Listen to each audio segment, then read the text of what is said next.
Okay, so this is our first question I assigned on the AP Central website, and it's a multiple choice question. I left the multiple choice options off just so I'd have a little bit of space. The question saying let f be the function given by f of x equals ln 3 minus x, and then come up with a third degree Taylor polynomial around x equals 2.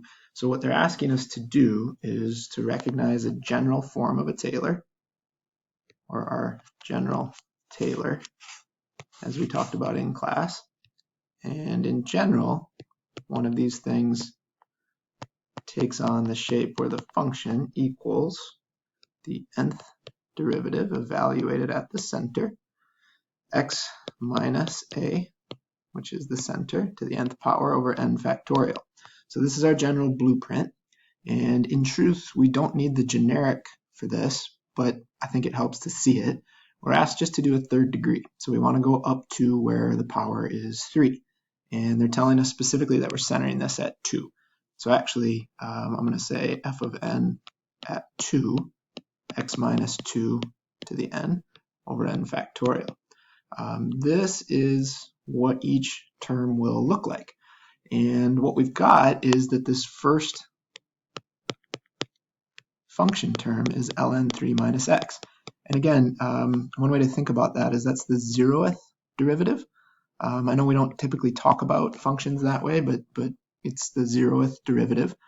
And so that's going to be one of the pieces, actually the first piece when we eventually analyze this thing.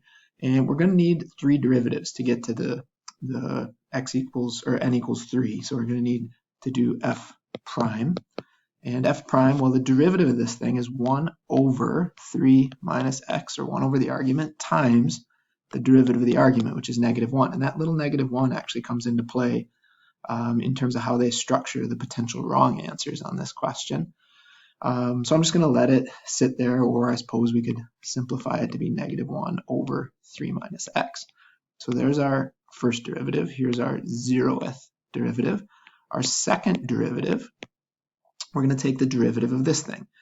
For me, it helps to rewrite this expression as -3 minus x to the -1 power. For me, it's just easier to see in power format versus in a quotient. And what that means is to take a derivative, the power goes out front, so -1 times negative, so I'm going to have a positive out front. I'm going to have the inside stay the same, drop the power, that's going to get me to a -2 times the derivative of the inside, which is -1. So if I simplify that, I've got -3 minus x to the -2 power, and I need one more derivative. Again, we don't need to come up with a generic. We just need to get to a third degree Taylor, and this will be enough to do that. So then we're going to take that -2, pop it out front, times the negative, we'll get a +2 out front. Inside stays the same, drop the power by 1, times the derivative of the inside, which is -1, and we've got -2 times 3 minus x to the -3. Now, in reality, what they're asking us to do is not use these generic expressions, and I should cage these in so we can see them. So there was 1, there's 2, and there's 3. So we've got our 4 pieces. What we need to do is evaluate this at 2. So I'm going to take that 2 and I'm going to plug it in, and I'll change color to do that. So I'm going to take that 2 and plug it in. So f of 2, so again, we're going to evaluate at 2. Well, that would be the ln of 3 minus 2, which is just a fancy way of saying the ln of 1. And the ln of 1 is 0. So the function evaluated at 2 is 0. The first derivative evaluated at 2, well, let's see if I put a 2 inside where the x shows up. So if I put a 2 in there where the x shows up, that's 3 minus 2, so I have a 1 on the inside. And in fact, you can see on each of these, you would, by putting a 2 in, you're just going to have a 1 on the inside. So if I swap and replace every one of those x's with a 2, I just get 1. And 1 to any power, of course, is just 1. So that means my derivative evaluated at 2 is -1. It means my second derivative evaluated at 2 is -1. And it means my third derivative evaluated at 2 would be not -1, but -2 here, because you have this multiplier out front.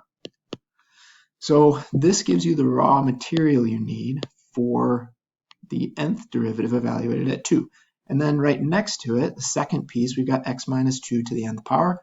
We don't need to do anything with that other than just write it however many times we need to see it. And then n factorial, we just need to ratchet up as we go. So let's see.